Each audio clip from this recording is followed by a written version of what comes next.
21st, 2022 meeting of the Littleton Conservation Commission to order. Our first item of business is administrative discussions, and we have a land use permit request, art installation at Cloverdale. Is there anybody here to speak to that? Hi, I'm Julie Baker. I am the one who submitted the land use permit. And we also have Bernie Zabrowski, the artist, whose artwork we're speaking of, trying to get it installed over at Cloverdale on a temporary basis.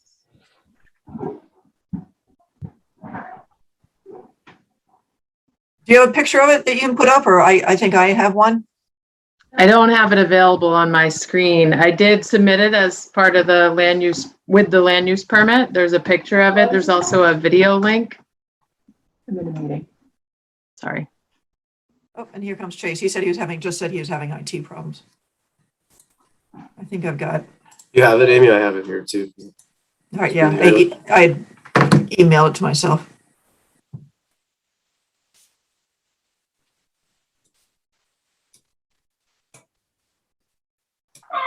So do you want to remind the commission how long you'd want to have it up? Sure. And Bernie, I know you're there. If you want to add to this, feel free. But Bernie is okay with it up to 4 months of an installation. So we were thinking kind of the summertime, and he said it would be okay to go into October. So we're really flexible. We weren't sure what limitations we would have at this location. So we're open to suggestions as far as the timeline. And then we have indicated probably closest to the road would be maybe an ideal spot for it, where it would be visible, it would be accessible, and it would have the least impact on any wildlife. But again, we're flexible with, if there are any limitations that you see that we're not aware of, we're willing to work with that. Amy, how much mowing goes on up there? I know Jim, right? He usually just kind of mows the trails down. I guess it's pretty open near the pollinator gardens, right? But it's not pretty overgrown up near the road, right? Yeah, well, it's a field. He does mow, a decent area around the parking lot, okay. and the trails. But mostly maybe twice a year, something like that. That was going to be my next thing is 4 months. I don't want him to not be able to mow or be expected to mow around somebody else's artwork. I'm not sure that he'd want to do that to keep it functioning. It sounds like if grass starts to grow, it might inhibit it from performing as designed. Are you referring to the land steward? Yes, sorry. On that? Yep. Okay. He did respond to an email that said that he could mow periodically. And he just confirmed that in a text to me that he can mow it at any time. So he's on board. Because it only stands about a foot above the ground. So the long grass would impede it from moving freely, but the mowing would help.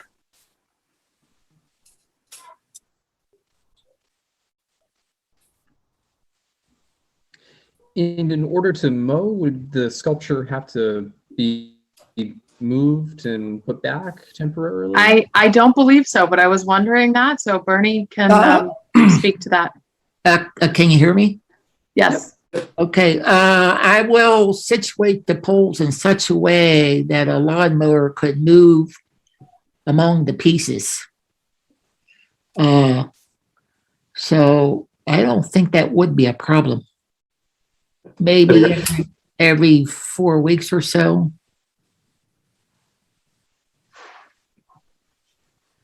I with Jim already expressing his willingness to be on board, that's great. It'd be more of, I wouldn't want him to have to move things on his own or anything like that, have any sort of responsibility to have to touch anything or move your work out of the way, right? So yeah, I would situate it in such a way that he could move the lawnmower around the pieces. Great.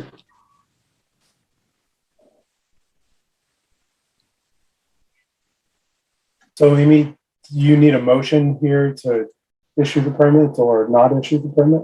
I do.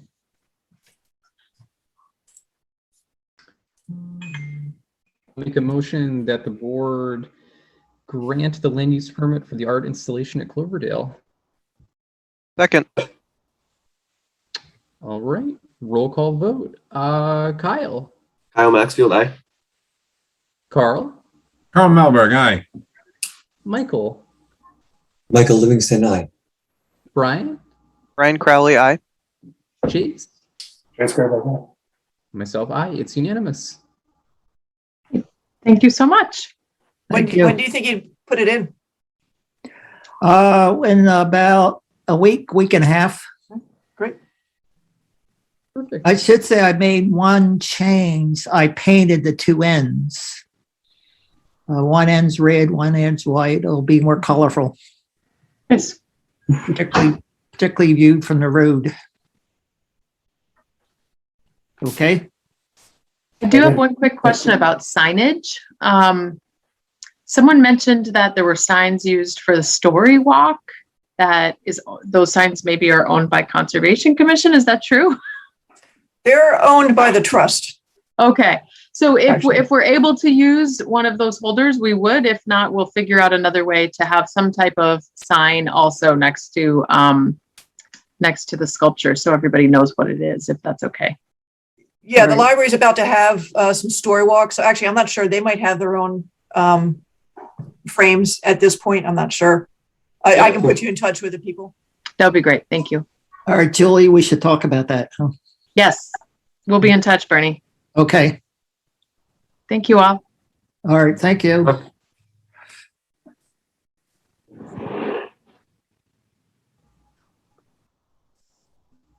Sorry, I was running a few minutes late there. I just had some IT issues.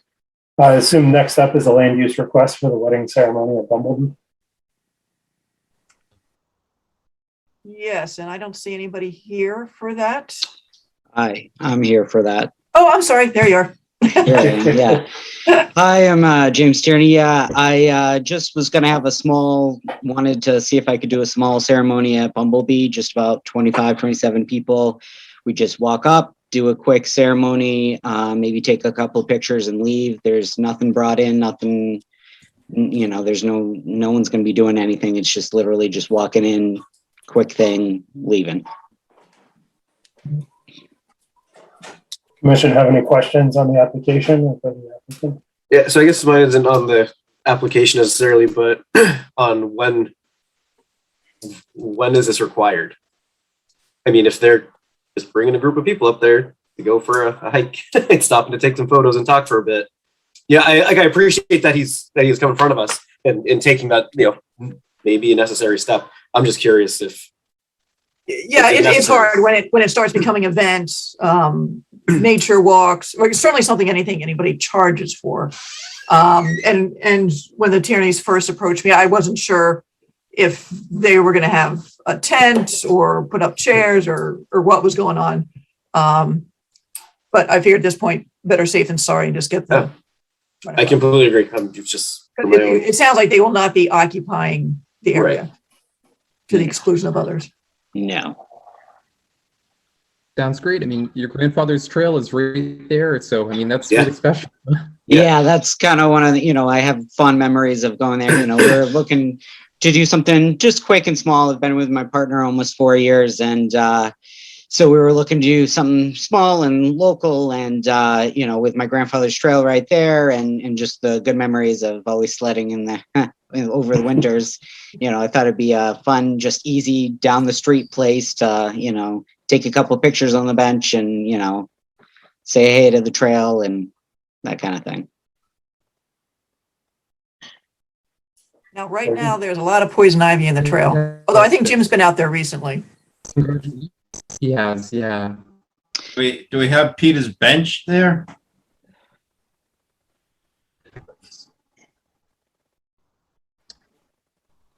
Internet. Been a long time. The date, by the way, is October, so I wouldn't, be in there for a while. Just so I was looking at the first weekend, October 1st, the first Saturday in October. So I didn't think it should be a very popular time, but I personally think it's a wonderful gesture. I fully support it. thank you. Absolutely. So Is do that we a have a motion? motion to issue the permit? Sounded like Carl just did. I was That's gonna a second. motion. Yeah, a second. All right, roll call vote. Second that, was that Kyle seconding it? Yep. Okay. Can you Kyle guys hear me? Maxwell, Oh, perfect. Carl, Carl Melberg, aye. Michael, Michael Livingston, aye. Brian, Brian Crowley, aye. Chase, Case Gerber, aye. myself, aye. It's unanimous. Congratulations and good luck. Yeah, congrats. Enjoy. Thank you very much, everyone. Very good. We do have an agenda item at 7:45, but I'd like to jump into this first. I think the rest of the administrative stuff can come later. The water department well test on Taylor Street. Maybe we can jump into that one, and we'll set the rest of the administrative components aside, and then we'll move to our 7:45 agenda item. So I'll turn it over to water department. Corey? Yeah, thanks, Chase. Thanks for everyone for having us. So I think when you all approved the order of conditions for the pumping test at the Taylor Street test well, you had asked that we come back after the short-term test just to give you a brief update before we go ahead and conduct the long-term test. So we have Erica and Mel from Weston and Sampson here tonight to give you that brief update. I'll hand it over to you folks.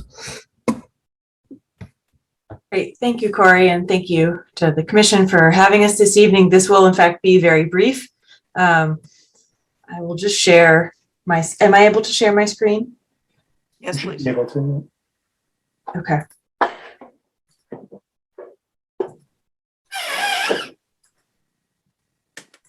So just very briefly, this is an update on what we've accomplished at the property so far.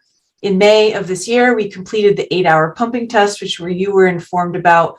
The main purpose of this test was to assess the condition of the test well, which is 35 years old and had not been opened or pumped since 1986. So we performed an 8-hour test. The well performed satisfactorily, is in good condition. It was able to sustain a pumping rate of 180 gallons per minute. So that was we were really pleased with that. And per discussions with the Conservation Commission, we did have a turtle protection plan in place supervised by LEC environmental consultants. And we had multiple sweeps of the property and did not observe turtles at any time. The next step in the process is a 15-day test. This is the mandated part of the new source approval process by the state. We have submitted an application for the test to Mass DEP, and we are awaiting approval, which we expect later this summer. Currently, we're planning the test for the end of August of this year. We must have the entire test completed by the end of September, so September 30th. Our 45-day work period for the test encompasses an antecedent period where we take background water level readings to establish baseline conditions, 15 days of monitored pumping, and then 15 days of monitored recovery. Once the pump is shut, we take continual daily water level readings to monitor the recovery of the well and the monitoring wells around it. We have proposed to the state a network of monitoring wells, stream gauges, and piezometers. We have 25 currently proposed wells, which will be monitored by a combination of electronic transducers and hand level readings. There are 3 combination piezometer staff gauge locations along the stream, both up and down gradient of the pumping well. These will be monitored several times daily by our staff, looking for both groundwater and surface water readings. These are subject to approval by DEP, but we expect that the final monitoring network will look very similar to what we proposed. We will update the commission once we have a confirmed date and know what day we will be going out to mobilize to start work at this site.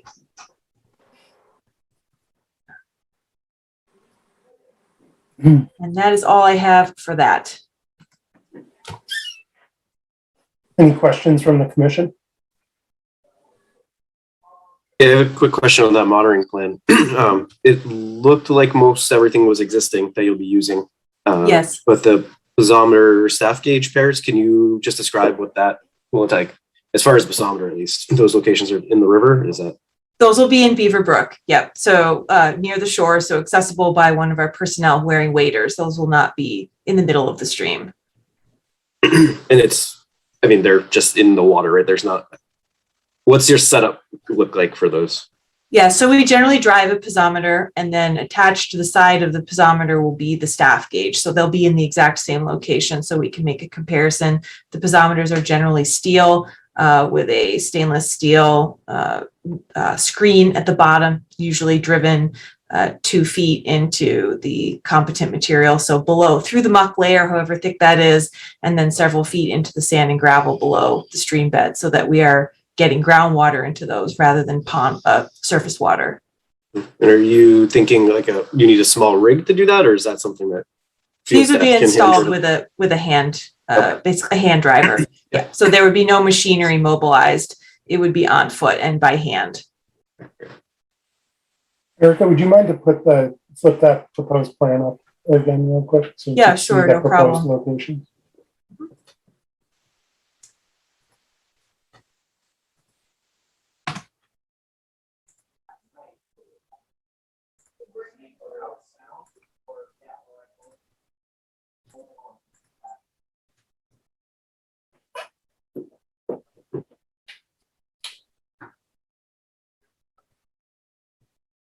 So there were a couple locations here, SG5, I think.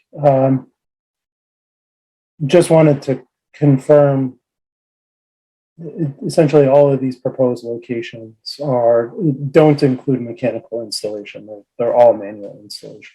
Right. So the piezometers we're proposing to install would all be by hand. And at this point, we are not proposing to install any new monitoring wells that would require a rig. Okay. So we're going to use the existing historic monitoring well network.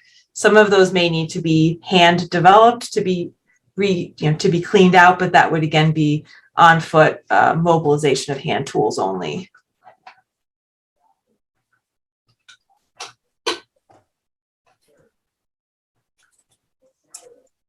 Okay. Any other questions from the commission?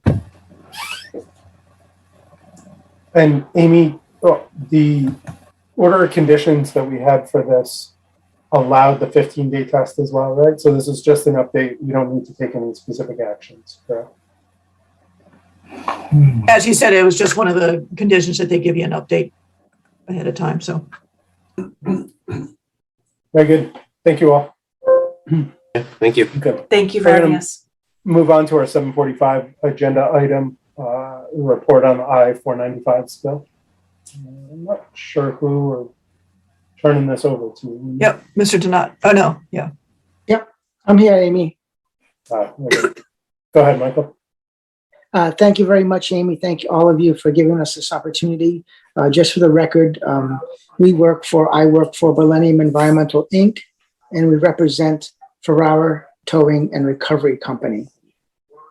So we have been involved with this process from the very beginning. As you know, on May 13th, one of the Ferrara vehicles, which is a heavy-duty tow truck with a flatbed carrying millings, which are the product of scarifying an asphalt road in preparation of the final placement of asphalt, had an abrupt explosion, basically in a tire. The vehicle veered off the road, actually running into a sign for Littleton, and then directly in a wetlands, falling on its side. The vehicle had a capacity to hold about 400 gallons of diesel fuel, a smaller amount of hydraulic oil, and a lesser amount of antifreeze or ethylene glycol. The evidence seems to appear that because of the extent of the damage to the vehicle on its way down, being struck by it striking trees and signs, that the majority of the liquids, the substances in the vehicle, found their way into the wetlands, a meadow wetlands, and leaked into it. The state police contacted the DEP, and the DEP contacted Ferrara Towing and Recovery Company, Sharon McNulty, and requested that she hire a response company immediately. She chose NEDT. She contacted our company as well. NEDT is from Sutton, Massachusetts. They arrived on site At that point, they were just in the process of pulling the truck out and allowing NEDT to move in and begin the process of trying to remediate or remove the contamination. There was a fairly sizable release. It was discernible on the water in the wetlands. NEDT first started by putting in booms and other absorbent pads to try to control and stop any material moving from the site where the vehicle had fallen into the wetlands into other parts of the wetlands. This activity took many days. At the end, 5,000 gallons of diesel, hydraulic oil, and ethylene glycol were removed from the wetland environment. After that, there was the question of the contamination along the edges, the riparian zone of the wetlands, both directly at the site adjacent to 495 and then beyond the site at the edge of the property owned by the Mass DOT. In order to collect and capture this contaminated material, we decided, in conjunction with the DEP and with NEDT, to allow the removal of some sediment, as little as possible, because we wanted to do basically as little disturbance to the wetland environment as we could. But what I didn't want to do was have too much or any contamination, if possible, left behind that could impact the long-term health of the aquatic organisms, the flora and the fauna inside the wetland environment. One of the issues that we were up against was there was contamination far from the area in which, on the backside of the property, where the truck lay down before it was taken out. In order to capture some of that contamination, we decided to build basically a riprap, a stone pathway to allow a large excavator to move across the wetlands and capture that soil and capture any other soil that was impacted in a very severe way, in a significant way, by the release associated with the accident. To that end, we captured 80 tons of soil. That soil was stockpiled on site for a brief period of time and then placed in roll-offs and was in the Sutton facility. As of today, the water has been taken off site to a facility in Stoughton. The sediment has been taken off site to a facility, a licensed landfill in Coventry, Vermont. And our next process was to try to manage and deal with the damage that had been done in the area in and around the wetland environment. There was a discussion on my part with the DEP and others about any additional remediation. And I felt that, quite frankly, the cost-benefit analysis was not there. And I don't mean it from a financial standpoint. I mean it from a scientific standpoint. I'm a wetland scientist, that I didn't want more destruction, and, destruction of the actual wetland environment. So we decided to start to manage and review and observe the wetland environment and see what its recovery rate was like. As you all know, being on a conservation commission, wetlands are very unique ecosystems, and they have a very powerful recovery system, even for something of this nature. Within a few days, there were no visible signs of any oil or any other substances. One of the slopes on the side that was contiguous next to the 495 had been damaged from the vehicle, and I was concerned about the possibility of sediment going into the wetlands and having an effect not only in turbidity, but in terms of the environment itself. So I spoke with NEDT and I asked them to build up to support that slope using riprap to ensure that no slope failures would take place and once again impact the water quality of the wetland. That is still in place. The riprap is still in place. We have provided Amy and others with photographic logs that show that the plant life is already coming back, that we've seen already an abundance of aquatic insects, amphibians, and other organisms. We have taken samples within the aquatic environment itself, within the wetland environment, upstream and downstream. We will share those with everyone. We should have those probably at the beginning of next week. But we do believe that we've done as much as possible without doing more harm than good to try to restore this wetlands environment. And we will continue to share any information we have. Amy's showing some of the pictures. This is the first picture. This is what it looked like right after they pulled out the truck. And as you can see, there's a lot of very dark soils.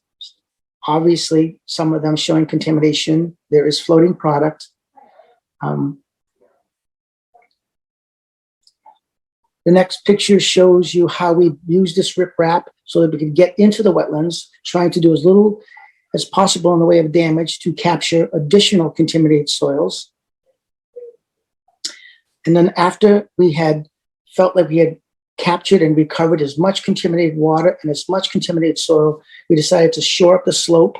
And you can see even in this picture, just how far along after just a few weeks, the wetlands has become in terms of its recovery. And then the next picture shows exactly what's been going on and how much recovery and the strength, the power of, secondary succession, which is basically when these ecosystems are able to recover. So we're doing everything in our power to monitor and determine if in the short run or the long run, additional restoration is required, whether it be seed mix, whether it be plantings. But right now, we're just monitoring on a weekly basis. And of course, if we decide to do anything of significance, Ferrara has asked us to be very open and cooperative with Littleton and anybody else that is interested in what has happened.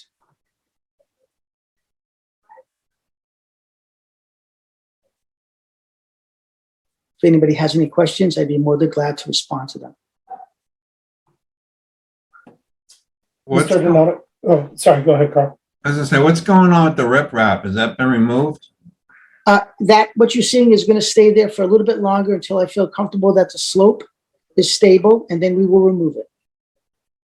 Right now, I just don't want any other incidences to affect something getting from that very sharp slope into the wetland. But that will be removed eventually, yes. And then we'll put in right now the plan is to put in a seed mix. It looks like it might be pretty difficult to remove all that riprap because of the size of the stones. It's not that difficult. It has to be done very carefully, but NEDT has experience doing this, and we can remove it when necessary. And it will be done with the least amount of harm. We're not going to have to actually get into the wetlands to remove it. We're going to be on that edge of the wetlands environment. I know you put the riprap already in, and it's already worked. Would it have been better to put down some type of pads or something? We thought, and use a lighter piece of equipment. We thought about that. The problem is that the compactability, the nature of wetland soils is so spongy and soft that we were afraid that, if we put something too light, it wouldn't be able to handle removing the soils. We put something too heavy. So we just tried to get to the contamination as soon as possible. And we chose to use this riprap and a larger piece of equipment. As you know, it's just kind of a balancing act every time you do these things. And of course, we've been constantly under pressure from the DEP and Mass DOT to get any and all remediation contaminated soils out of there. And so there's no geotextile or other stabilizing agent underneath that riprap? No. That riprap is in place and it's been put there in a very significant way. I can assure you it's not going to move until we're ready to remove it. Just to me, it seems kind of odd to use riprap in a wetland. That's just my own feeling. I'm not sure if I've ever seen that used before. I agree that it's uncommon, but our concern about that slope and how it was exposed and how it may fail gave us the impression that we should act, very vigorously, very aggressively. all of these decisions are difficult to make, as you know, but all of them have been made in the hopes that we can stop any other infiltration of soil of any kind. None of this soil on the edges on the riparian zone are really contaminated per se at this point. We've got all the contamination, but it was aggressive, but we believe that it will work, get us through some of this rainy period, and then we can remove it and grade it and add a seed mix to it and allow this to go further along in terms of the restoration and succession process. Who's the LSP overseeing this? The LSP is William, his name is William Simmons. He's the LSP of record.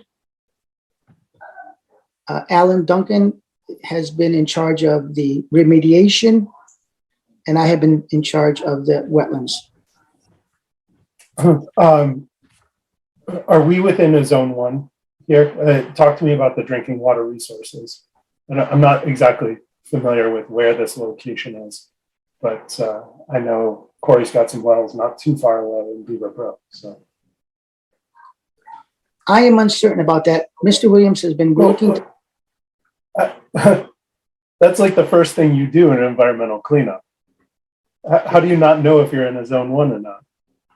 Well, no, we're confident about the fact that we're in a zone 1. I was referring to the distance from where we are to any of the wells that may be used for water resources. Yeah, I can jump in if you don't mind, Chase. Sure, I appreciate it. I actually responded to this event that afternoon, right after it occurred. The deputy fire chief had called me, and as they often do when there's oil spills like this. So I checked out the site. Once I knew everything was under control by DEP and whatnot, I took off. But it's actually located on the east side of 495 across from like Monarch Drive. That's the general vicinity of it. So it's actually relatively. So we're a little farther down. Okay. Yeah, it's relatively close to our new Taylor Street test well that we'll be talking about later, but not particularly close. It's certainly not within the zone 1 of that well or any other well. But it is within the zone 2 of our Wickham Ave wells and likely the zone 2 of the new Taylor Street test well. It's on the edge, right? Right. Yeah. What analytical testing have you guys done? It sounds like you've done visual delineation. What analytical do you have to support that? Water and sediment, and we'll have the results early next week. About 12 samples, 8 of each, I think 16 altogether. Not I think, 16 altogether.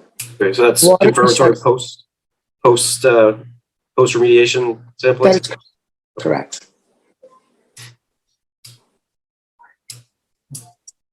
Have you observed any? It was really tough to tell in that the most recent photo. I assume it was just sun kind of coming through some trees, but it looked like sheen real quick when I was looking at it. You haven't noticed any further product making its way up through the sediment or that you missed? Okay. No, we have not. We've been there every day. We've been taking pictures, doing photographic logs. And in the past 2 weeks, we have not seen anything to indicate any residual contamination. Did we get it all? Probably not. If we did try to get it all, I'm not sure the damage would be worth the gain. So, but no, we have not seen any. And nothing downstream or upstream. We used booms in multiple locations to try to stop anything going upstream or downstream, and that seemed to be very effective. Can you talk about the contaminants that you mentioned 3 specific products, and then you mentioned you removed a lot of sediment. Would those particular concerns reach the sediment, or are they lighter than the water? Would they float? I know some of that information, but not all 3 of those products. So just the ethylene glycol will evaporate. The other 2 will hang around for a while, but they are biodegradable. Bacteria can chemically disintegrate them.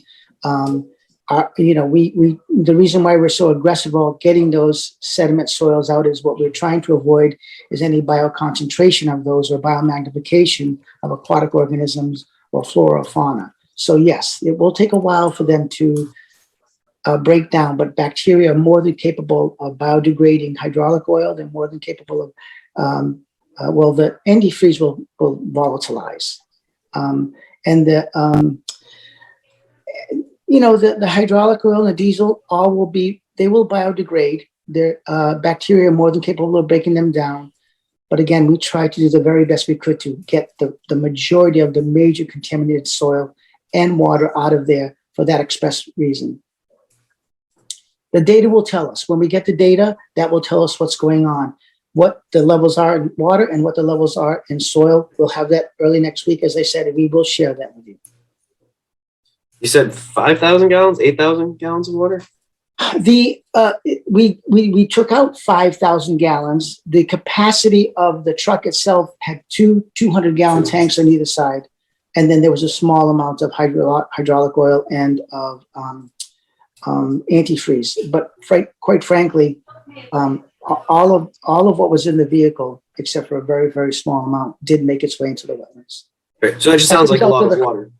I mean, was this area pumped dry? I'm struggling with that volume of water. That's a lot. Unless you misspoke earlier and it was just the 400 No, it was 5,000 gallons. Okay. Yep. No, it was a lot. You know, skimming the water and taking in the water and the contamination, I felt was something that was worth doing in spite of the fact that it may be harmful, because I think that's where, you know, it was visual. It was very easy to see the muck and the oil, and, you know, an effort was made to remove that. But when you're using a vacuum truck, as you know, it's hard to discriminate. You basically are just being very aggressive in getting it out of there. That's part of the response process, you know, so you're balancing that with the DEP, the Mass DOT, and everybody else in terms of how do we get the gross contamination out of there. But no, 5,000 gallons is the amount. I mean, is it 5,001 or 4,999? But the bill of lading says 5,000, and the dirt was 80 tons. And again, is it 879 or 81? But you understand. And by the way, the water and the soil did have low levels. It wasn't very high levels of contaminants. It was there. It was present. But, you know, and part of that might have been the dilution, because as you said, you know, 5,000 gallons is a lot. So I'm not making any excuses. I'm just telling you that, you know, this is what the data shows. The real data, the data that we all need to wait for and then evaluate, is the data that we collected for the water and for the sediment. And that will be early next week. And we will share that with you guys, whether it be just for you to look at or if we have to come back before you. Amy, what is? Oh, sorry, go ahead, Cobb. No, go ahead. I was going to ask Amy what the Wetlands Protection Act pathway is for something, for an emergency response like this, in terms of permitting, in terms of, you know, restoration, et cetera. What is that supposed to look like? There's not a lot, and Michael can jump in here too, but once you're into an emergency response and DEP has the oversight, the Conscom's not cut out, but not driving the bus either. Okay. And these emergency responses are very aggressive. They're not really made for wetlands, but unfortunately, in this particular situation, we had a wetlands, and, you know, that's the reality. It's just get it all out of there, hurry up, which of course you don't want to do in this situation, but you have to do to satisfy other requirements.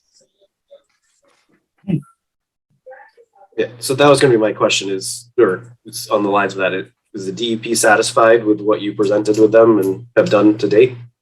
They are, but they're like you, they have other questions. They want to see additional data for the water and the sediment. They want to see what those results may mean in terms of any restoration, whether it be plantings, whether it be seed mix, whatever the case may be. So they're pleased with how aggressive we were without being too destructive, but they still want to see the data and the results of that data. So right now we're under immediate response action, which speaks for itself. You know. But I have tried to the best of my ability, I've been doing this for a long time, to balance how aggressive we get with regards to how much we protect the environment.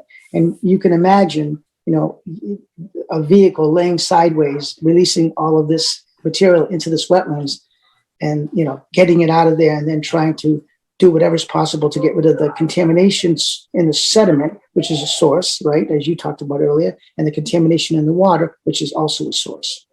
if the contamination is left behind.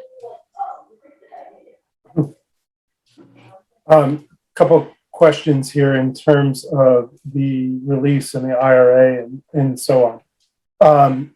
Could you please forward us what's been submitted, or give us the RTN, or essentially give us a means of looking up the Mass DEP MCP filings associated? Yes, I will forward the RTN to Amy. There's already a bunch of information that's been uploaded that will be helpful. Okay. And if there's something that's not there, because sometimes it takes a while after it's been loaded up, as you know, for it to actually be loaded up, Amy can reach out to me and I'll get it to you. And that's the question that I'd like to ask you. Could you please, when things are submitted, please forward them to Amy as well? Yes. So that she has them and we have access to them. I would also ask that you provide us, as well as Mass DEP, with the water and soil sediment sampling that you have collected and the results when those come out. Absolutely. I have made that commitment to Amy and I'll make it to all of you tonight. What's the pleasure of the commission here? Would we like to ask them to come in a couple of weeks once they have the data to describe this, or just go with a written summary? I think they'd have to come back in at some point. I mean, based off what Carl has already said too, we're not very comfortable with riprap. There's got to be some sort of restoration going on in this area. I can't imagine we would want that to stay the way it is and just have a pathway for more going into the wetlands. The way I'm looking at it right now is, I know you're protecting the slope, but you're allowing water to carry sediment right down through that, or any contaminants off the road down into the wetlands. So that would be I would like to see the restoration plan. I think they need to come in and describe the next steps. We can do that. So I don't know if we can do that in a couple of weeks, but we can definitely get the data. Yeah, no, that's why I think changes in general is what. Yeah, right. When do we want to see if? Yeah, and we can come in a couple of weeks and go over the analysis and the results, which we would give you in advance, obviously. But I mean, I think we need a little bit more time on the restoration. Ongoing restoration, excuse me. Then let's set the schedule this way. 2 weeks from now, you'll come in, briefly describe the results of the sediment sampling, sediment and water sampling, as well as a plan for any additional sampling if need be. And then 2 weeks after that, you'll come in with the restoration plan. That's fine. I can agree to that. If something dramatic changes, I'll let Amy know, but I would say we can agree to that. I will agree to that. And just FYI, in 2 weeks, that's July 5th, we'll be meeting on Zoom. On July 19th, we'll probably be meeting in person. That's fine by me. As you know, I thought we were meeting in person anyways. Everybody does it differently. So I just assume whatever, so. I'll let you know. Just let me know what the method is and I can come there or I can do it by Zoom. That's fine. Very good. We've got to move on from this. We're not as good at running meetings as Sarah is, unfortunately. So next up, thank you very much, Michael. Yeah, thanks for Oh, you're welcome. Thank you. Thank you very much for giving me the time. Okay, we're going to move on to our 8 a.m. item. Apologize to the water departments in CDM for being a bit behind here, but or 8 p.m. rather, notice of intent for 242 King Street. Corey, I know you sent some additional material, or you and CDM sent some additional material over our way today. I guess I'll turn it over to you guys to describe sort of the updates, the additional material you sent over, and the outcome of the peer review with the water department, or I'm sorry, with the planning board and green. Yeah, I'll let Kara and Diane from CDM do most of the talking here, but they did just send over that material today, and hopefully they can get a sort of an overview of what that material contained and take any questions from the commission. Yeah, sure. Thanks, everyone. This is Kara Johnston here. I will share my screen, and what was sent over today was the updated plans. These have been updated since the peer review was completed with the planning board, as well as some updated information, including some more info on the invasive species removal and control plan, and a couple other things. So again, just to refresh everyone's memory, this NOI is for, can everyone see my plan? Okay. So this NOI is for the 242 King Street site. So not much has changed significantly on the site. I will pass it over to Diane in a moment. She's going to update us on the stormwater plan. But since our last hearing with you folks, we did have the peer review performed by Green, and we were able to respond and agreed with most of their suggested changes. So I believe the planning board has provided approval on their end from that peer review responses. And Diane, do you want to update the group a little bit on the stormwater changes that have occurred since our last hearing here with conservation? Sure. Could you please show the grading and drainage plan? Thank you. So one of the primary comments that were received from Green is that we did not do test pits within the locations of the proposed basins, as well as we did not do a groundwater mounding analysis because we had less than 4 feet of separation between seasonal high groundwater and the bottom of the basins. So in the meeting that we had with Green and with the town, we agreed to use an assumed lower infiltration rate of 0.17, which is the lowest rate allowed by the Mass Stormwater Standards as the default rate for all the basins in lieu of doing the test pits and the groundwater mounding analysis to determine whether or not the basins will still drain within 72 hours. And so our calculations demonstrated that they still do drain within 72 hours. For the northern basin, because we're now using that different lower rate, there's a little more flow that's coming out of the basin. Originally, we were never attenuating for the 2-year storm, and now it has gotten a little bit worse. It's 0.4 CFS, a little more than it was before. To help accommodate that, we increased the size of the basin by a little bit. We raised the spillway elevation. We also made it smaller to try to hold back a little more water. One of the other comments that we had was that the calculations for the sediment forebays were not provided. Those calculations have been done and demonstrate that the sediment forebays are adequately sized to provide the pretreatment. And then the next significant comment was the culvert that is coming out from under the high point of the road. So originally it was hitting a high point in the natural topography between the culvert invert on the downstream invert and the wetlands. And so we agreed that we would remove that natural topography high point to provide a constant slope from the downstream invert of the culvert down to the wetlands, and also provide some outlet protection in the way of riprap to help for erosion and ensure that it doesn't erode out. In doing so, we are now infringing a bit in the 50-foot no disturb zone for that, but like at the time it was felt that was a necessary consequence of trying to do this to ensure that the road, will be in good condition, that the culvert's not going to wash out, or that there won't be any erosion in the area. And the last main comment was more on the presentation of the drainage area maps, just to improve the quality of them, as well as showing the different land uses and the curve numbers associated with that. So that mapping has been redone and to accommodate those questions, and will be resubmitted to Green for their final approval. And those are pretty much the high points of the main changes that were made to the drainage analysis. Thanks, Diane. And just as a refresher, some of the other additional information that was sent in was related to the wildlife habitat, invasive species removal and control plan, and the replanting plan information.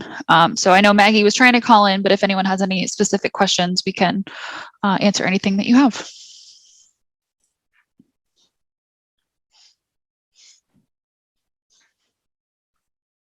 Turn it over to anybody on the commission. I've got a couple questions, but I'll see what other questions commissioners have before I jump in. Sure. Anybody else? Comments or questions here?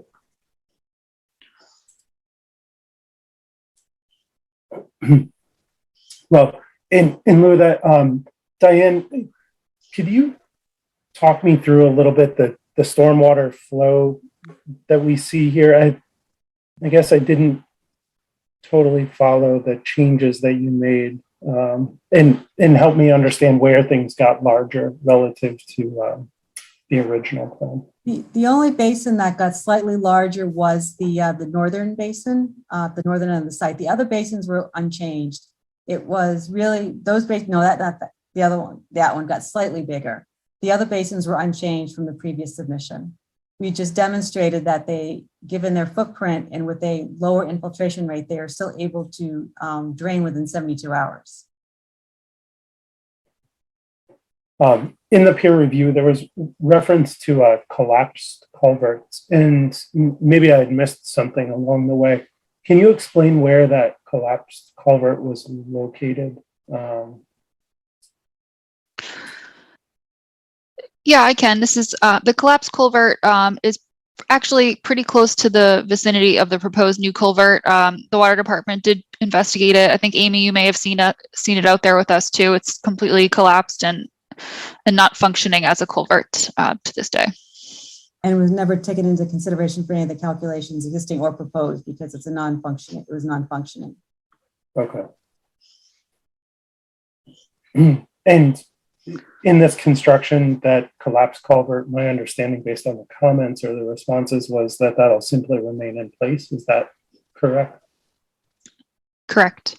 Yeah, it'll be buried by the new driveway. Okay. Amy, and you had mentioned to me a couple questions that you had about stormwater and some of the planting plans. And instead of me trying to do a poor impression, do you want to fire those off? Yeah, I didn't have a lot of time to look through the stuff, but could you walk through, I'm not clear, and I wasn't clear from some of the responses, the concern about the way I was looking at it, cutting off the floodplain west of the access road. So does this, from what I'm looking at, it looks like the access road will be flooded in the 100-year? No, the elevation of it is set to be above the 100-year flood elevation. It doesn't go any lower than elevation 212. So that culvert provides the connectivity between Beaver Brook and the existing stormwater basin that's to the west. So right now, Beaver Brook, I assume, might backflood into the DOT basin. Correct, right. But it's not going to be able to really do that anymore? It will. When the water, under existing conditions, when the elevation is 210.6, I believe, water will backflow from Beaver Brook into the existing basin. So we have set the culvert, downstream inlet of that culvert is at elevation 210.2. So, and it's a constant slope from 210.2 down to 210. So when water, rises up, it'll backflow into the basin to maintain that connectivity. So even though water is probably rushing in from the DOT side of things, that won't jam up water going the other direction? We ran a model assuming the 100-year flood condition where we had a tailwater of 211 and the existing water source elevation inside the basin was 211, assuming it had been completely flooded. We ran it for all 3 storm events and it still attenuated the flows and did not flood the site. Okay. I'll take the engineer's word for it. How often does Beaver Brook overflow? I'm not sure. The only reason I'm asking that is I'm wondering when it overflows, there's also carry aquatic organisms with it. And what will happen when they overflow into the impoundment?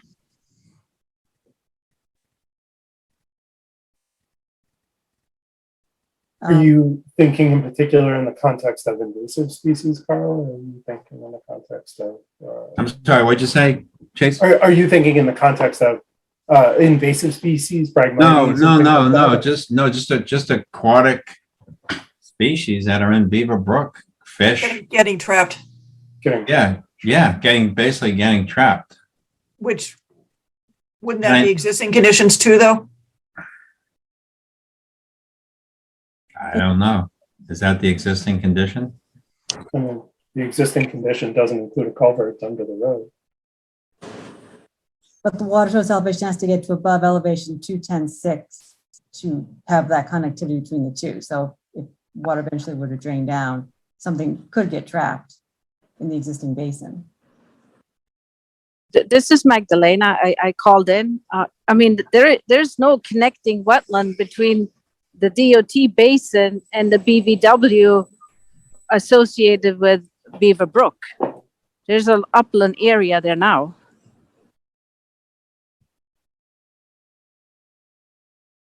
Does that help?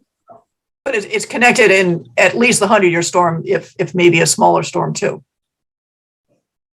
Right, but we're keeping the connection during, the 100-year storm. So is it the smaller storm events that are you're concerned with? And I guess that nature of my question as well is that, are we changing the frequency of the connection between Beaver Brook and the impoundment? It may connect currently under an extreme scenario. Under the proposed scenario, does it connect much more frequently? It could potentially, because we've lowered the invert, put the water from 210.6 to 210.2. So potentially under some storms, it could flow more frequently. But we wanted to maintain a constant downward slope. So we had to eliminate that natural topography rise of 210.6, because Green's concern was that having that higher ground could potentially cause erosion of the driveway as water gets potentially stuck between the driveway and that higher topography. And they recommended having a constant downward slope.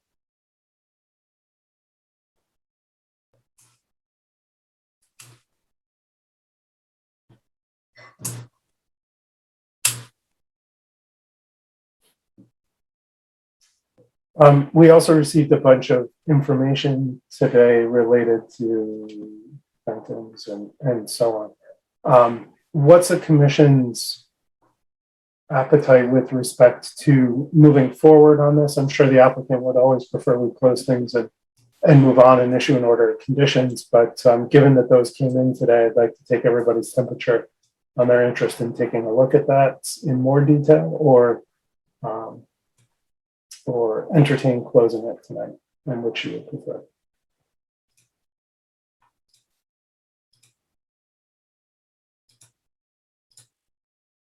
But I did have a couple other questions too, just. Oh, sorry, go ahead. At a minimum, which might be clarified and maybe help with the discussion. So the DOT basin, you're gonna treat the Phragmites for 2 years, was it? Just 1 year? 2 years. And then follow up with spot treatment as required. So would you treat it? I'm just kind of trying to figure out the staging sequence. So would you treat and then excavate, or what are you going to do? Yes. Yes, we would treat in like late August and then cut and before we excavate and dispose of the Phragmites, offsite, of course. And then possible other treatment. And when would you're talking about cattails in there, basically, and some button bush, and that would be installed. So yes, so the replanting plan, what we are thinking is putting the cattails, just seeds of cattails, but hopefully they could, outcompete the Phragmites rather than seeding it. And then we're going to have clusters of the button bush, and then the swamp white oak and black willow sort of hopefully get some shading overhang over that DOT basin to try to prevent the reestablishment of the Phragmites. So maybe Kara, when would the planting occur, Kara, approximately, with the construction schedule? We won't know for sure, of course, till the contractor's on board. But figure if the contract is awarded late summer, early fall, they'll be starting. The planting wouldn't happen until at least the following year. For planting season, that would be 2023 at the earliest. And you expect this basin to be pretty wet, it seems? Like maybe if the culvert's at 210 and the bottom's at 209, it looks like. So do you expect that to be pretty much just kind of standing water? I would say that it has a lot, very often standing water, yes.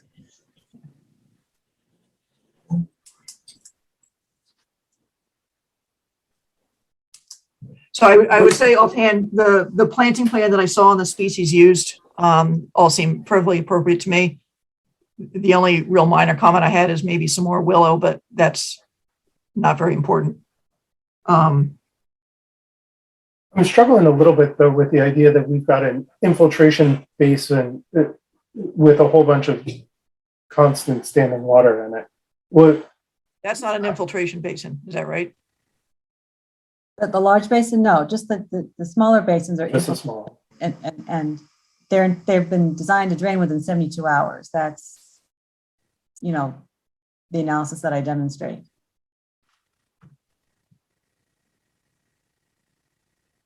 And So that it seems- analysis is predicated on having a certain amount of standing water in it prior to the flow event. Right. I mean, it's assuming, you know, that the water is up to the spillway elevation inside those smaller basins, and the infiltration rate is 0.17 inches per hour that they would drain within 72 hours.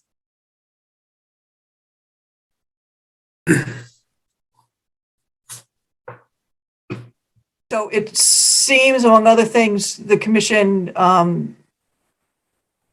this will need a waiver, right? This is in the new outlet is in the 50 foot. So they'll need a waiver for that. The bordering land subject to flooding is something under 14,000 square feet, and of which about half is Phragmites, but more than 5,000 square feet does have some habitat value. And I believe last time we met, the commission was willing not to do like a full-blown wildlife habitat evaluation for that. And it also sounded like there were a couple stormwater standards that were not being met. I think one of them was a 2-year storm and the other one was something else. It was just the 2-year storm, I believe. We had done the test. Oh, the foot by foot maybe is what I was. Oh.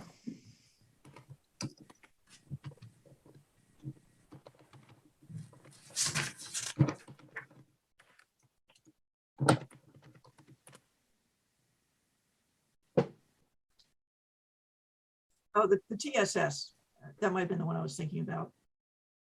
The sediment forebay calculation? Right. So it was kind of different between the 90% TSS for the MS4 permit, but the calcs only showed 80%. They were okay. But this is compliant because of? Well, because we're retaining 1 inch of stormwater. Okay.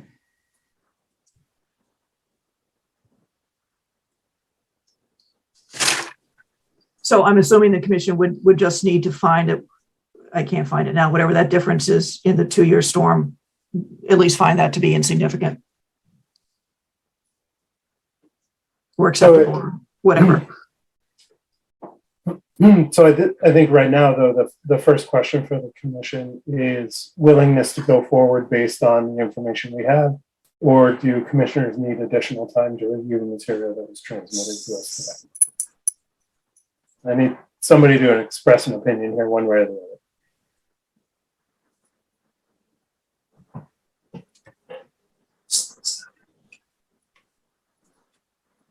I would say we need additional time. Okay. And given that, what I'd like to do is ask the applicants if they're okay extending it for a couple of weeks, and we'll take it up at the July 5th. Is that right, Amy? Yeah, and perhaps if the commissioners have some specific questions, they can pass them along through me. Okay.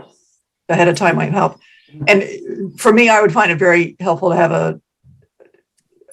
a somewhat written sequence of the Phragmites treatment and the replanting.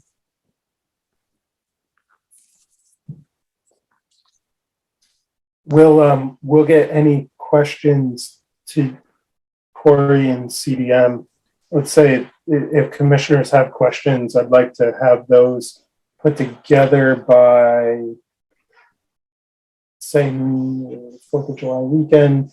Kara, would it be okay if we gave you guys like 2-3 days to respond to questions? If we got you questions that we had by the 29th, That would give you the 30th, the 1st, and the 5th to prepare responses. Would that be okay? That should work. Okay.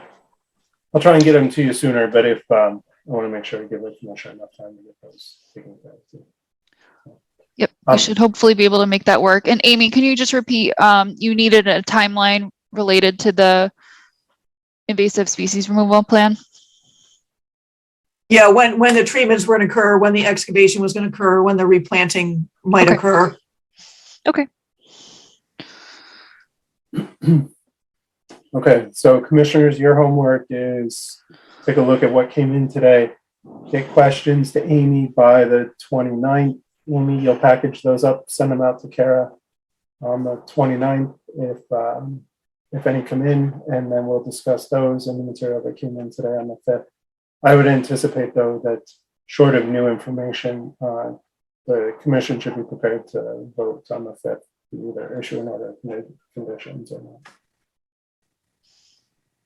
And so they need to prepare a waiver by then too. I think that's something we'd want to see as part of this as well, right?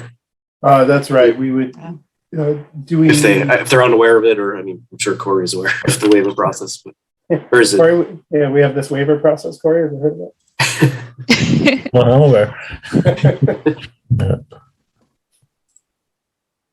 Yeah, that's right, Kyle. We would need that too, given the working. Okay. Okay, very good. Then we'll extend this, continue this to the 5th. All right. Thank you. Thank you. Thanks, everyone. Hey, Corey, you're up next to talk about Cobb's Pond and conservation restriction. Yeah, so just wanted to give you all sort of a quick update on where we're at on that. So we obviously met with you all, it's been a couple months ago now. And then following that meeting, we met with the Littleton Conservation Trust to hear any of their thoughts or concerns. Most of their concerns were very similar to the commission's. Based on my understanding right now, it seems like the primary concern is the size of any facility that might be required to treat the water at Cobb's. And so I wanted to kind of touch base with you all and just confirm, first of all, that that's sort of the primary concern right now that we need to kind of work through with you.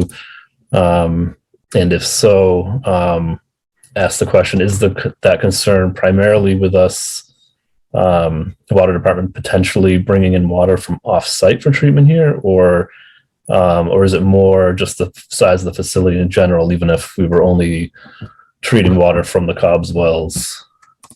Just kind of wanted to ask that question, make sure I understand what the concern is so that we can adequately address it.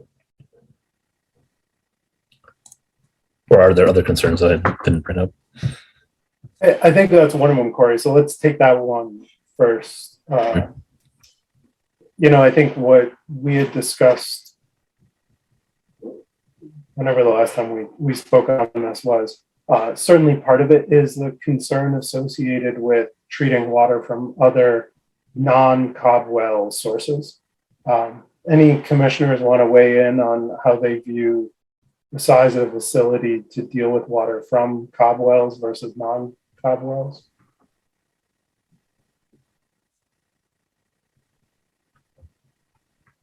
So how are you basing the design on any facility that would go there? Are you just going off of what you could pump from Cobb, or are you saying, nope, let's just oversize this thing just in case in the future we decide to bring water in? No, yeah, like I mentioned last time, we don't have any intention of treating water from any other location here, so we haven't started the design yet, but when we do, it'll be on the assumption that we'll only be treating water from the Cobb's wells there. So that's approximately 500,000 gallons per day. That'll be the design flow of the facility. What is that volume relative to our existing facilities? It's similar to like our Beaver Brook wells, for example, down off of Great Road, kind of near the point. Those wells pump about 500,000 gallons per day. The treatment facility there is probably 5,000 square feet or so. The Cobb's facility, I would think, would be smaller because I don't anticipate any significant treatment being required there. So we expected the footprint of the building to likely be smaller than that. And it's about, if you look at our overall townwide pumping rate on average across the entire year, we pump about 1 million gallons per day on average. So the Cobb's wells being 500,000 gallons per day, it's a significant additional source. In the middle of the summer, however, we pump closer to, 1.5 to 2 million gallons per day on really hot, dry days. So that the Cobb's wells would serve as an important source primarily in the summer months. Well, like I said, we don't intend on treating water from any other location there. The one concern I have about potentially, restricting the size of the facility, like in the conservation restriction itself, is just, and you take the current situation with PFAS as a perfect example. It's not that unlikely that 10 years down the road, some new contaminant that none of us have even heard of yet might be detected in the Cobb's wells, as it might be in any of the other wells in town. And if we are restricted to a certain size facility, if that scenario plays out and something like that does happen, we would then be unable to treat that new contaminant. And then at that point, the state would tell us we have to shut down the wells, and it would be, the whole thing would have been for naught. We would have spent $7 million for nothing. The area would have already been disturbed to a certain extent to build the facility, and then it would just sit there and be non-functioning, and then the town would lose that source of water supply as well. So that's my concern with putting a restriction on the size of the facility within the conservation restriction itself, because to undo that at a later date would require essentially what we're doing now, would require this whole process, a town meeting vote, and then legislative approval, which would take at least 1.5 years, which is not the kind of time frame that's compatible with resolving contamination of a source of water supply. So one thought I had, wanted to kind of throw out there to see what the commission felt, was that we could potentially not include a restriction like that in the conservation restriction itself, but maybe have like a memorandum of understanding between the Conservation Commission and the water commissioners that, based on all of the information that we currently have right now, we plan on the facility being size X, say 4,000 square feet or whatever we determine it might be. And then there's that written, agreed upon understanding that that's the intention. And if something changes in the future, that we would then have a conversation between the two boards about sort of how we resolve that. And if the facility needs to be enlarged, we would have to sort of agree amongst ourselves that about how we go about doing that, essentially, just to give us that flexibility without having to go through the whole legislative process and slow things down. Corey, would that be separate from language in the conservation restriction that limited the treatment to water extracted from wells at Cobb? Do you see those as two separate things, or do you see those as both going in a MOU? I could see those as two separate things. Like I said, I think it's the question of any future, like unforeseen contamination in the future that would necessitate the enlargement of the facility, that I'd want to make sure was done outside of the conservation restriction so that we could deal with it flexibly. As far as bringing water in from another source, I see that as sort of a separate issue, not something that we ever intend to do. So if that were in the conservation restriction, it wouldn't be that big of a deal for us. I mean, speaking solely for myself, that is something that I would really like to see in the conservation restriction, understanding that, right now that's the plan. 30, 40 years from now, who knows, right? Right, so. Right. Yep.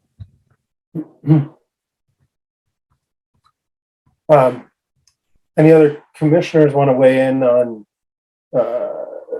size limitations between conservation restriction and MOU? You have a strong opinion one way or the other on this?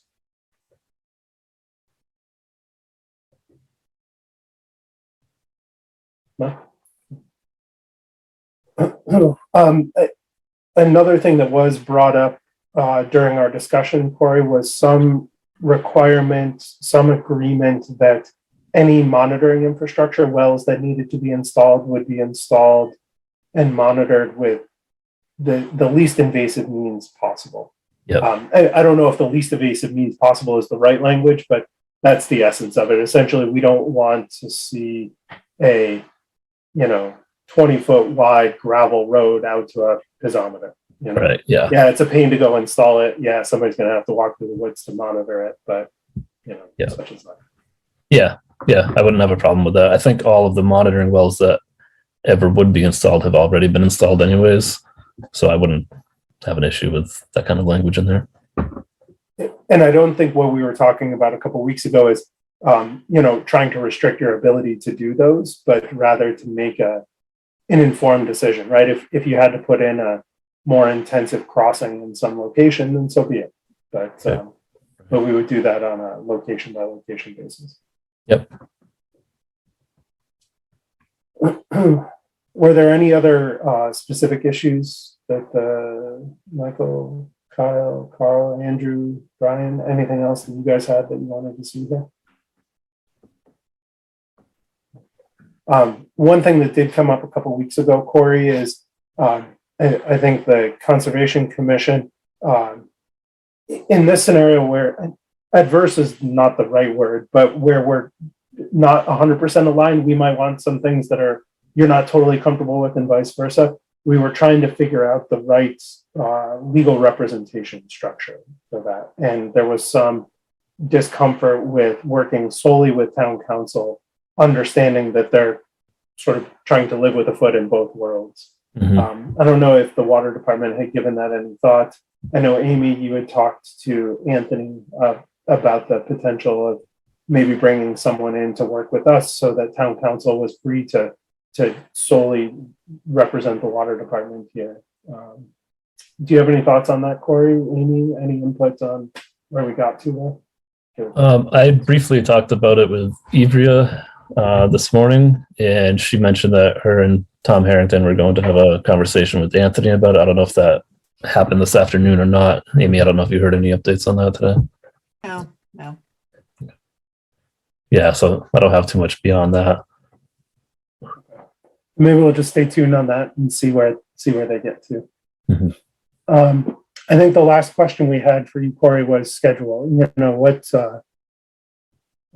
This Cobb's well stuff has been in the ether for a little while. I'm trying to understand your timeline here, what you need from us, when you need it, etc. Yeah, I mean, I think if what I just heard tonight was pretty much the extent of Commission's concerns, I think that what we would do next is verify with DEP that they're okay with us addressing those the way that I just kind of described. And then we would finalize the draft conservation restriction amendments and draft up the town meeting article and send that over to the commission for review. So that could probably happen relatively quickly over the next month, so somewhere in that time frame, and maybe we come back not in 2 weeks, but in say 4 weeks to kind of discuss that with you all again. With some language in front of us that we can look at specifically. Yes, yeah. Ideally, we'll send that ahead of time so you'll have time to review. And then if everything looks good from there, then we might actually be in good shape for a fall town meeting, which is really the goal here. And I think Littleton Conservation Trust, from what I've heard so far, would be satisfied with sort of the changes that we just discussed here. And then we just need to have the conversation with the private landowners. So there was the Cobb Pond Association and then a couple of private homes. But those aren't as, those conversations aren't as pertinent to the town meeting vote. So as long as the Conservation Commission and the Conservation Trust are sort of on board, I think that'll get us to the fall town meeting goal. And where does DEP fit into that timeline? Do they? Yeah, they're basically waiting for the town to get his act together here and get everything squared away. They're ready to issue the Water Management Act withdrawal permit. They just won't do that until they're certain that the Zone 1 ownership issues have been cleared up. So once fall town meeting happens, if everything gets approved, then they would issue that withdrawal permit, and then we'd be in pretty good shape. Although we know that the town of Concord will appeal that permit, which will be another separate process and take a little while to resolve, but that's a whole separate thing. And how does DCS fit into all that? Because their timelines are pretty bad right now. Yeah, I mean, we're talking to them in collaboration with DEP. It's sort of, the same sort of process, essentially. I mean, DCS will have to approve the language and the CR amendments and the town meeting vote as well. But I don't see that holding us up. They've been pretty good to work with on this. I know they're very busy and they've had a lot of staff changeover recently, but they're pretty good on this one. And so I don't see that being an issue. I think as long as DEP approves what we're doing, then DCS will just, like I said, review the language from a legal standpoint for the most part, and we don't need any official approval from them before town meeting. It's more just their sort of agreement that the language looks appropriate. And then they can blow it up on the back end just for kids. Yeah, because I think Sarah was concerned that the original intent of the CR could potentially be fundamentally changed depending on how, or if there's any kind of development restriction or some understanding there. Worst case that, all the trees get put down, the big treatment plants put in there. So that wasn't sure where DCS stood on all that. Yeah, I haven't specifically asked them that question. I can make a point to the next time we talk with them. I think the language that I recall that I think you're referring to was essentially limiting the structure to 1 story in height, and limiting the infrastructure to that 1 structure, the wells themselves, and an access road and gate, I believe, or something along those lines. So I don't think that's going to be too difficult for us to stay within those bounds. At this point, anyways, the question becomes, if we have that language in the MOU describing, based on what we know now, this is what we intend to do, and that might be in line with the original intent of the CR. The question then becomes, I guess, later down the road, if something ever does change and that needs to be expanded, what happens then, essentially? So I guess that's the question really for DCS to kind of weigh in on. Hey, Corey, is all your access from Pickard Lane or Pickard Road?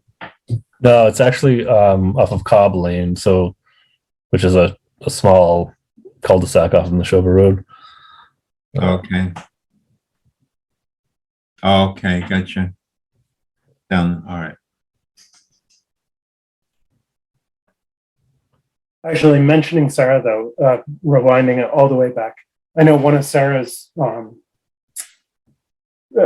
concerns was to make sure that horseback riding was included in the passive uses and things. And I don't think that's anything more intense than sort of dotting the I's, crossing the T's, and making sure it is in fact memorialized there.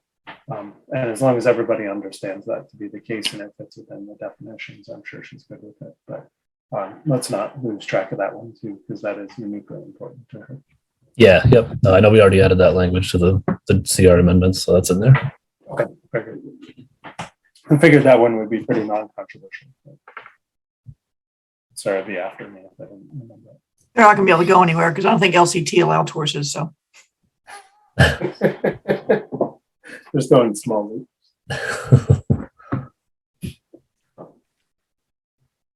Okay.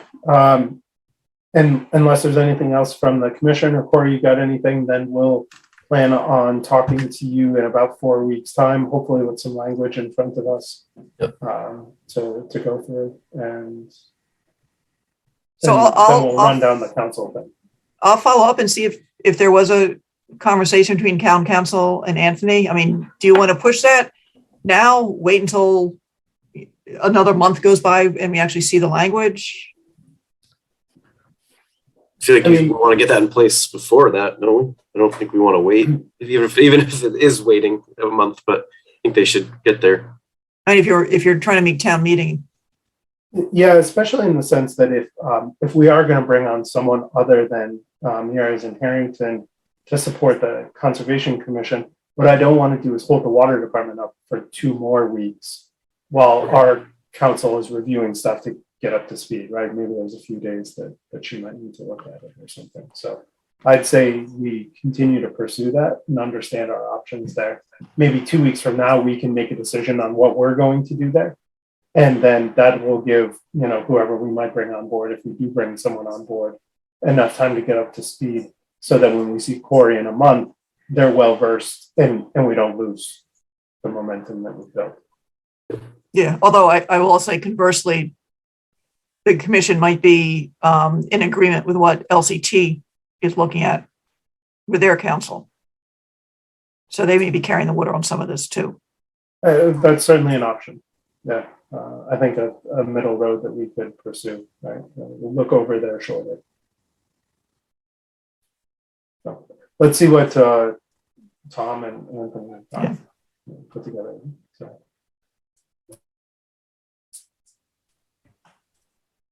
Okay, unless there's anything else, thank you for your time, Corey. Appreciate it. It's nice to spend some time with you. Thank you. Have a good night. Okay, last 2 agenda items, 5 Scott and 107 Metawanaki. 5 Scott, yeah, Matt Marrow, who is going to be doing both of those, was feeling very ill, so he can't make it. So he wanted to know if you all would be willing with 5 Scott. He had done the final mitigation report. I went out there and looked at it. It looks good to me. If you would be, I guess at this point, this could wait too, lifting the enforcement order on that. We can't do the certificate of compliance until, because I just got that today, until the 5th, but I don't know if you want to bother taking one step or just do them both at once.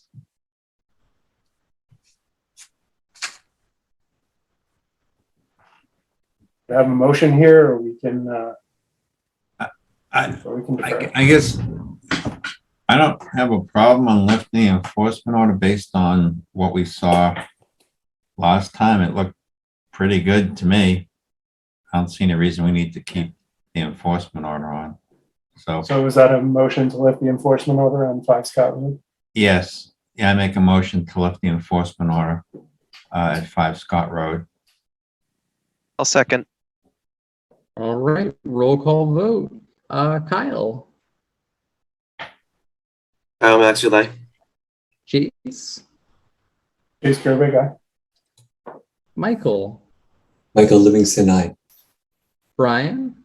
Brian Crowley, aye. Carl. Carl Melberg, aye. Myself, aye. It's unanimous.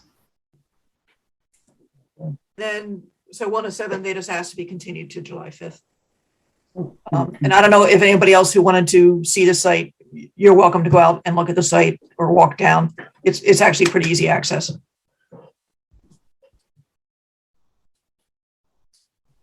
Very good. That then brings us back to the administrative items. Including the minutes. Oh, including the minutes. Okay, let's take that up first. Any additions, corrections, or deletions to the minutes from June 7th, 2022? It looks great. Yeah, you get a motion? Motion to approve the minutes as printed. Second. All right, roll call vote. Chase. Chase Gervig, Kyle. Kyle Maxwell, aye. Michael. Michael Livingston, aye. Brian. Brian Crowley, aye. Carl. Carl Melberg, aye. Myself, aye. It's unanimous. Okay, next up on the administrative agenda, the Conscom, assistant Conscom openings. The Conservation Commissioner openings. Oh, whoops, I was mixing two things So it was a together. bit of a goat rope, but it did end up, and I can't remember who was up. Who was up? Andrew and Kyle. For a while, they pulled in the people who had applied before, and there's like, no. So they confirmed. So it is just Andrew and Kyle. If someone would like to vote to approve or not approve recommendation to them to the Board of Selectmen, to be select board, to be reappointed. submitted that application twice, so I mean, come on. He really wants in. That's real commitment there. Carl, can you give us a motion to recommend Andrew and Kyle? I recommend Andrew and Kyle be reinstated to the Conservation Commission because of their exemplary work. Oh, wait, I'm not sure I can support that motion. An unlooked for compliment. You had the crowd for a little while there, Kyle. Pushed it a little too much. I appreciate it. Hey, Carl, I loved it. I'll second the motion, but I don't know about the exemplary. Oh, Michael. So I'll have to find out. I have to find out. Please follow Carl's lead next time. All right, we've got a motion in a second. Roll call vote. Chase. Chase Carabay guy. Kyle. Kyle Maxfield, aye. Michael. Michael Livingston, aye. Brian. Brian Crowley, aye. Carl. Carl Melberg, aye. Myself, aye. It's unanimous. Thank you, Andrew. Thank y'all. Okay, hopefully the select board agrees with our recommendation. We'll see. Next up, yeah, right. Next up on the agenda is the assistant conservation agent. So we have two applications. Let's see, Tim Pearson and Teresa Page. Amy, you want to update us on those? I understand the interviews took place. Yep. So Andrew and myself and Ed Mullen and Lauren Toohill and Michelle Vibert from HR interviewed Tim last week. And Andrew can speak up, but he seemed great. And then myself, Ed, and Lauren interviewed Teresa today, and actually she seemed great too. Tim seemed to have a little more experience, and he did on his own initiative take the MACC fundamentals already. So he's got that certification under his belt. Neither of them have specific wetlands permitting experience, but they have the educational background and some work experience background. Andrew, what was your read on Tim's interview? On Tim, I mean, Amy said his experience and his education really, I think, will lend themselves well to the work of the board. He was very impressive. His communication skills were above most people that you interview for these positions these days. I think he'd do very well for us. He'd represent the town well, and he'd get along really well with the residents. He seemed to have very good conflict resolution skills, the technical abilities necessary for the job. So if it were up to me, I didn't interview the second person, but Tim was very impressive. I think he'd be a very good assistant conservation agent. We threw him some really curveball questions, so and he did very well. Good, tee him up for this. So Amy, did the interview committee have a recommendation for the Conservation Commission? They recommended Tim, but frankly would be happy with either. I mean, Teresa came off very well as well, but Tim just had a bit of a leg up. So that's who I would recommend. Yeah, there you go. To be recommended. Any other input from, we have their resumes. I mean, my 2 cents is that we should act on these now. These are not candidates that are going to sit around for us. So yep. I'd prefer that we make a decision tonight. Yeah. And then ask them to start next week. Is that tomorrow if they're up for it? ASAP. Amy, when do you want to start taking days off? Oh, well, I'm taking 10 days off the end of July, so I don't care who you hire. Any questions other... were you work without direction or are you independent? Yeah. We're going to find out real quick. Swim. Any other comments from the Conservation Commission on the two applicants, or can we have a motion? Yeah, no, I didn't see anything. I mean, on paper, they both look great. So it's good to hear that they seem to follow suit with that. Sounds like we're in good hands. I think we got very lucky. Yep. With these two. We got very lucky. Yeah. And I mean, I guess we're saying we're got lucky. We don't know until Tim, I guess, approves this, or who says yes. I'm sure they're both looking around actively, right? So. Well, and I think that's what I'd like to ask for a motion for, is that we extend an initial offer to one applicant. And if that applicant chooses not to accept it, then we're willing to extend the offer to the second applicant. So that we don't need to wait another 2 weeks in the event that the initial applicant that we extend an offer to declines. Yep, I like that idea. Kyle, you want to give us a motion? Sure. So I will make a motion that we offer the assistant conservation agent position to Tim Pearson, just with the condition that if he declines our offer, that we offer it to Teresa, like on the last name. Page. Second. All right. Roll call vote. Chase. Chase Big Eye. Kyle. Kyle Maxfield, aye. Michael. Michael Livingston, aye. Brian. Brian Crowley, aye. Carl. Carl Melberg, aye. Myself, aye. It's unanimous. Amy's celebrating halfway through roll call. That only took 3 years.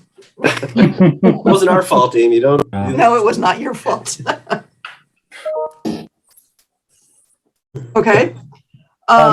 Amy, to the extent that when you extend that offer, if Tim wants to talk to any commissioners or anything like that, or has any other questions that you or the professional staff can't answer, certainly feel free to point him to whoever on the Conservation Commission might be able to help answer those. I agree with that. Well, start with Andrew.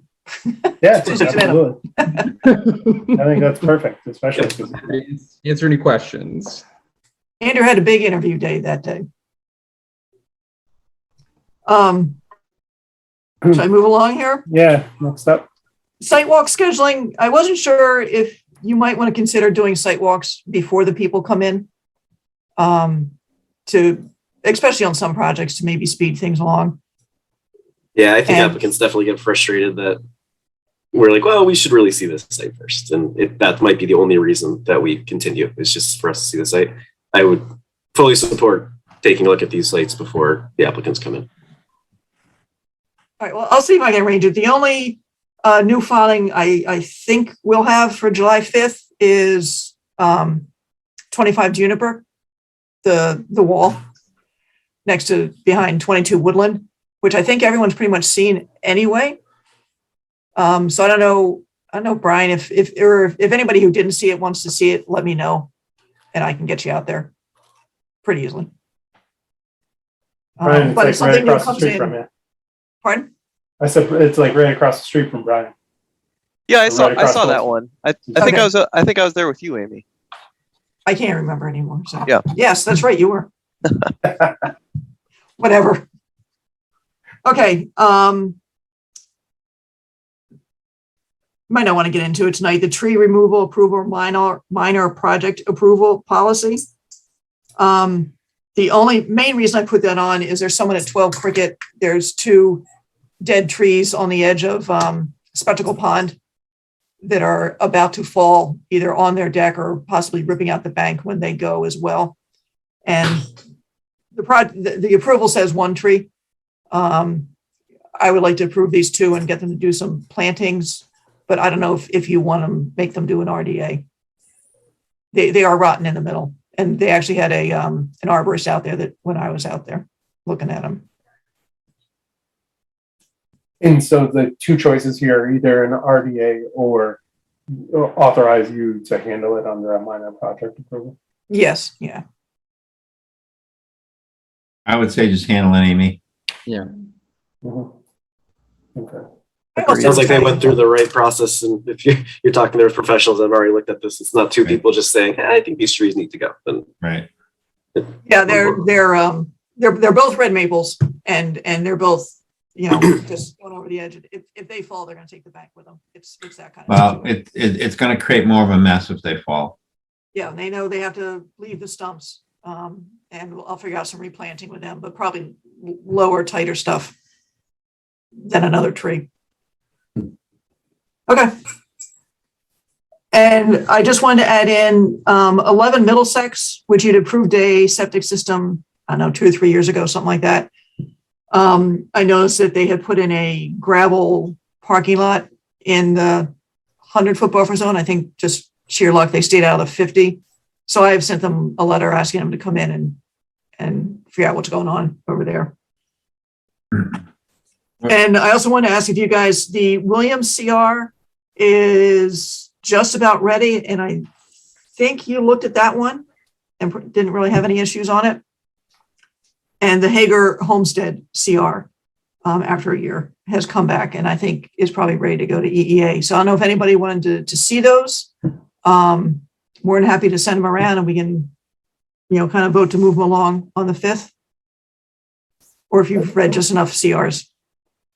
Can I propose something on things like this? If we could sort of create point people for individual things like this, Yeah. I think it's low likelihood that all of us will read it, and it's a little bit of a tragedy of the commons when we say, yeah, we'd like to see it, and then everybody else assumes somebody else will read it. So for things like this, I'd be interested in asking, one particular commissioner to run point on it and bring issues that they see to the attention of the rest of the commission. Certainly everyone else can take a look. Does that sound like something the commission would be good with? That's a good idea. It works good for software too. So, right? No, it's a great way to do it. So you're volunteering, Michael? I'll volunteer for something. Oh yeah. Okay. I was one or both. I'll take a look at one of them if you want. That's fine. It's been a little while since I looked at them, so wouldn't mind looking at them again anyway. Dealer's choice, Amy. You want to put one on Michael's plate and one on Kyle's, and then let you guys run point? Yep, I wrote them in order that Michael will get Williams and Kyle will get Hager. And we did end up paying someone to do the baseline report for Williams. So splitting that cost with LCT.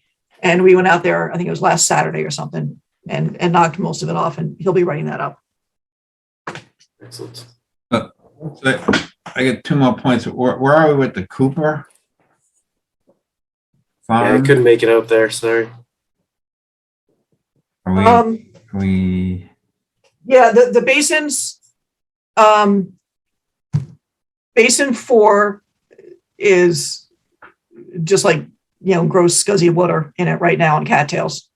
You can probably picture it. They haven't been able to finish dewatering it yet.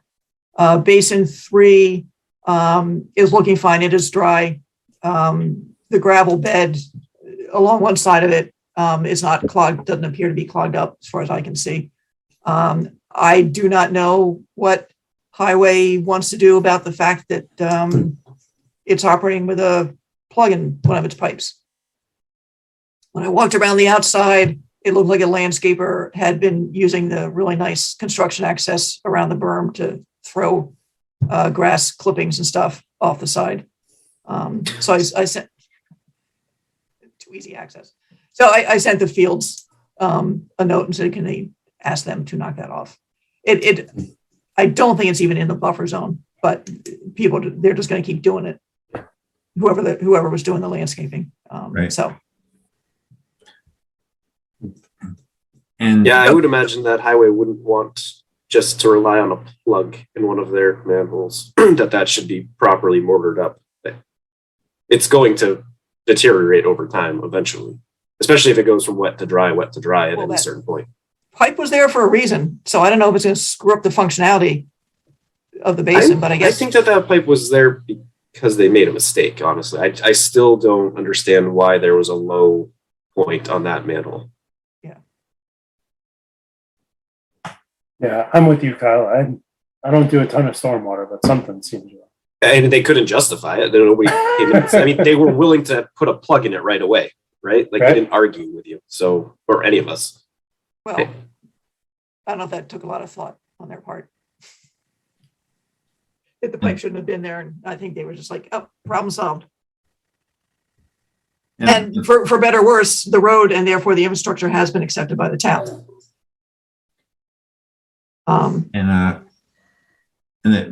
My understanding on 9 Air Road is that it might be a different person than Kyle Mann? Yes, Again, it's changing hands again. yes. So Kyle and I kind of went back and forth whether he should come in and finish up, and he's going to push it down at least 2 weeks. Because, who knows if the next person to come in is going to change things again. Yeah. So do we need a new filing for that one? I think the permit goes with the property, not with the applicant. So I think in large part, it probably just depends on what changes they want to make. Right. Yeah. If you If any. change the layout, unless he's using Kyle's plans, I think they definitely have to come back in, right? Yeah, I would think they'd have to come in anyway. Well, regardless, yeah. Yeah, definitely. Yeah. So this is, Jeff Brem was looking at it, Meisner Brem, whether or not he's going to move ahead or not, but he was talking to Maren, and I just kind of yelled in the office, like, and don't forget, you're at least looking at an amended order of conditions on that site, and maybe a new one depending on what's being done. So who knows? Thanks. And you'll probably maybe be seeing a bunch of Durkee and K certificates of compliance. I think probably the 19th, not the 5th. Those look sorry. I couldn't make it out for that 5 o'clock walk. Yeah, I still want to drive by and check out that one basin. Take a look at the corner at 3 Douglas. It would make me real nervous if I was living there. Again, the road's been accepted.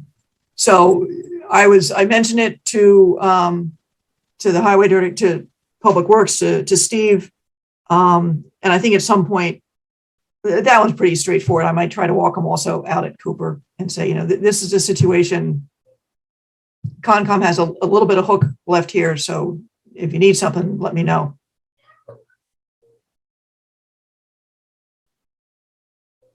And a couple of quick things, if barely. Amy, has anybody reached out to you? I forget what kind of commission or what committee he said he was on, but somebody I had worked with through the town has reached out to me regarding the whole plastic bag ban. Yeah, it's the LHS Environmental Club. Apparently, he's a high school student. Asked me, he knew I was on the Conservation Commission. I pushed him towards you, basically said, if you something like this, you need to come in front of everybody, and I can't speak for the board, as a whole. So I would recommend reaching out to Amy, getting onto an agenda. They're working on language for another town meeting proposal. The sustainability committee is probably who they really want to. Okay, so I wasn't sure if there was. I'll let him know that he was pretty. It sounded like he was pretty much reaching out to everyone and anyone. They're really pushing this time, I guess, but they're also trying to make sure they get the appropriate language that they think they need this time. Yeah, and I'm not too sure how active the sustainability committee is right now. Okay. I'm not sure, but it was kind of. They're looking for big name support wherever they can get it. If they can come into town meeting and say that there's, and again, I'm not speaking for the commission, but if as a group we decided that we support it, then they would use that in their language and in the motion. So just keep your eye out. He might be reaching out to you. So okay, good. Discuss that. And then the second one, and this one I actually shouldn't be pushing at all, but it did. Have you heard anything about the apple orchard from Sarah? Nobody's reached out to me. Again, I'm not actively going to seek it out, but. Okay. We bought a mower. The highway bought a mower. I drove by there. Parked there. I think a couple Fridays ago I drove by and there were maybe 6 or 7, teens or something out there with weed whackers. Like, oh my God. I did see a small sized mower parked in the corner when I drove by. Yeah, so there is some sort of mower. I haven't seen it. I don't know how big it is. I was just more, Sarah had mentioned that she would like me to step in for her on that committee, but I haven't heard anything. So yeah, so I don't know if they've met or not or anything like that. Okay.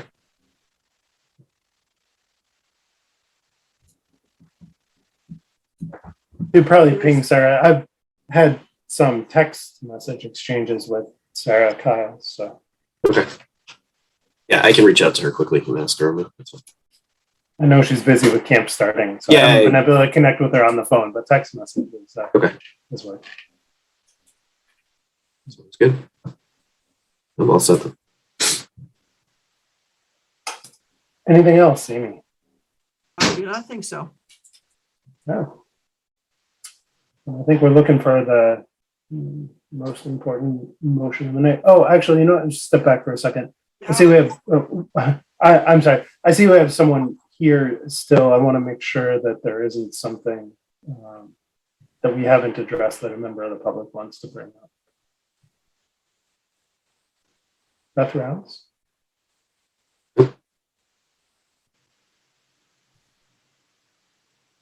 Yeah, Beth raised her hand here. Beth,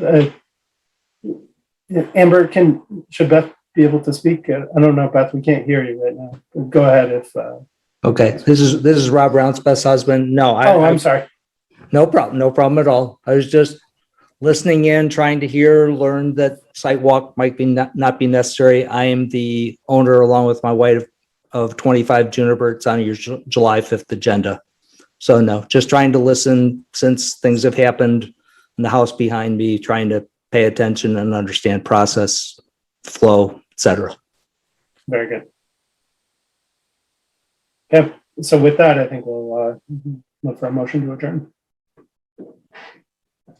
Yeah, make a motion to adjourn the June 21st, 2022 Conservation Commission at 9:24. Second. Carl got it. Roll call vote. Chase. Chase Fairbank, aye. Kyle. Kyle Maxwell, aye. Michael. Michael Livingston, aye. Ryan. Ryan Crowley, aye. Carl. Carl Melberg, aye. And myself, aye. It's unanimous. Thank you and good night.